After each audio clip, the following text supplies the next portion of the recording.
ভাবুন তো, একটা সাধারণ মেডিকেল প্রসিজার, কিন্তু ছোট্ট একটা ভুল কি মারাত্মক হতে পারে।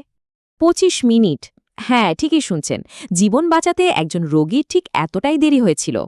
একই রোগীর ওপর তিনবার চেষ্টা, কিন্তু 3বারই ব্যর্থ। চিন্তা করুন তো অবস্থাটা।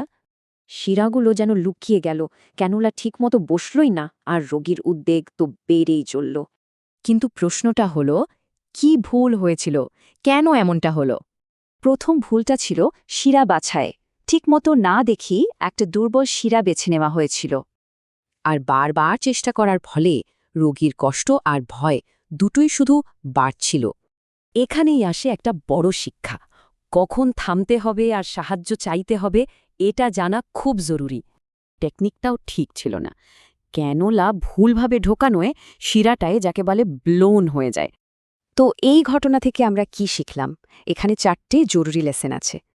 আচ্ছা, তাহলে প্রোরা কি করেন? চলুন তাদের প্লেবুকটা একবার দেখে নিই। এই অবস্থাকে বলে ডিফিকাল্ট আইভি অ্যাক্সেস বা সংক্ষেপে ডিভা। এটা কিন্তু বেশ কমন একটা সমস্যা। ভাবা যায়, হাসপাতালে প্রায় ৩৫% রোগীর ক্ষেত্রেই এই সমস্যাটা দেখা যায়। এজন্যই এখন ফাস্ট পাস সাকসেসের উপর এত জোর দেওয়া হচ্ছে, মানে প্রথমবারেই সফল হতে হবে। আসলে আইভি অ্যাক্সেস শুধু একটা স্কিল না, এটা একটা সিদ্ধান্ত নেওয়ার প্রক্রিয়া। কারণ দিনের শেষে সেরা নার্স তো তিনি, যিনি জানেন কখন থামতে হবে, ভাবতে হবে এবং সাহায্য চাইতে হবে।